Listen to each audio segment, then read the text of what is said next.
How long did it take you to really start refining your messaging? Yeah, this is a long process. I mean, in the beginning, it's kind of like putting stuff out and seeing what's going to stick out there, and you just don't really know. And that's actually a good thing, because early viral success would have probably harmed me in a way, because it would have been just pure luck and I actually didn't know what I was doing.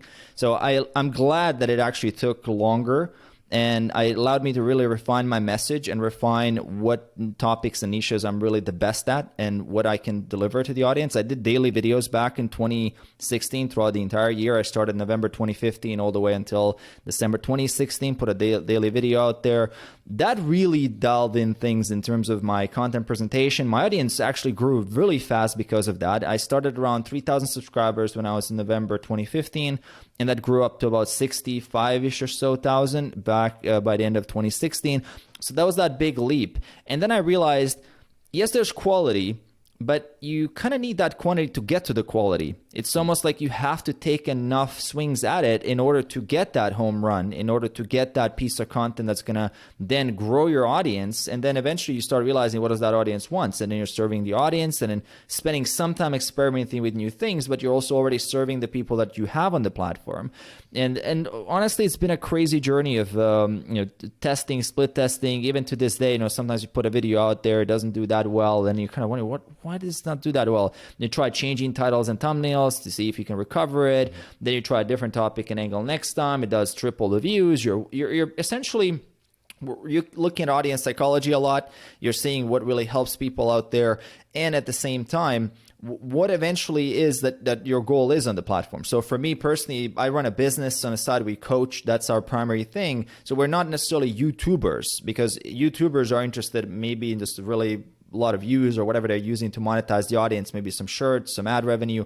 For us, it's coaching. So we actually work with people directly. So there's a different approach you would take when you do that versus when someone would just look for millions and millions of views of random people and everybody else out there. I have a very specific niche. I know who my entrepreneurs and professionals are that I want to work with. So I want to make sure that I'm customizing as much as I can for them, particularly when it comes to the content.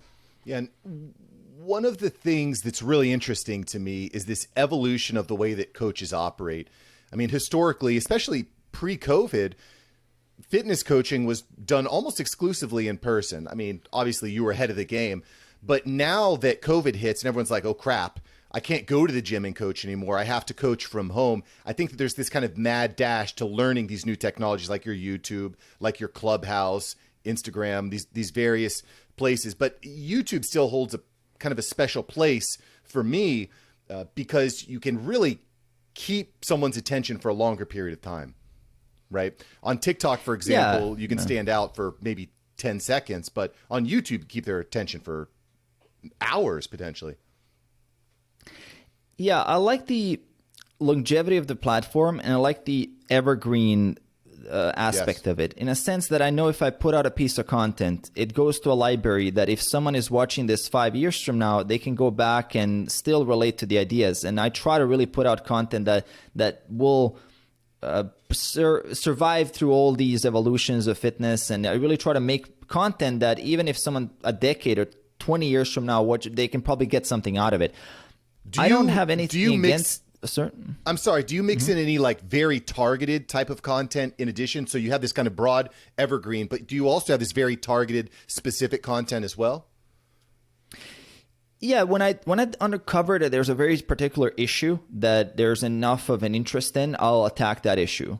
So if I speak to a lot of clients and they say there's one particular thing that they're really dealing with, I look at the comment section, I see there's one thing that keeps repeating, then I might make a very, very specific video on just that. And when I say evergreen, even for that particular problem, it is the evergreen solution for that problem. So I don't personally create a lot of content that is trendy for a moment in time, and then it's done. A month from now, it's irrelevant. I try to create content that's relevant at any given moment in time. So people that kind of go dig through my library of videos back in 2017, 16, even 15, they're thinking, wow, I mean, I can still do this and I relate to this right now, which is huge. And that's kind of the stuff that I don't personally like with some of the newer formats like stories, reels, TikToks, and things of that nature. It's just the fact that the shelf life of content is very short, which I don't mind. I mean, I still those mediums are great, and I can still see a tremendous amount of value there because you have that exposure and you can grab quick attention. If people like it, they can actually move on to the long form content. So you're giving people more choice and options, which is great.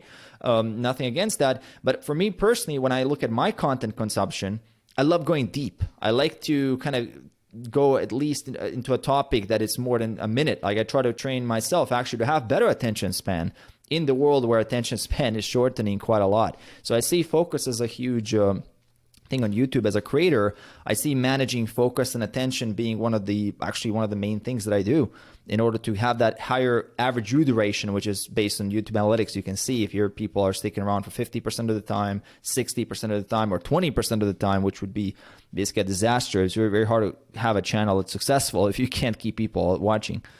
Yeah. Well, and some of these other platforms almost seem like ads to me, right? Because you can give someone a quick win on TikTok, right? Like, I don't know, increase your water intake to this amount per day, right? For example. And then they're like, okay, that's a quick win. Now I got to go see what Mario has to say on his YouTube channel because now I can go, like you said, I can go deeper. And I don't know if there's a better platform on the internet for going deep that, that's better than YouTube. YouTube is just, people will watch for hours. And you can watch a single video for 30, 40, 50, 2 hours, right? I would watch Rogan for 3-hour phases.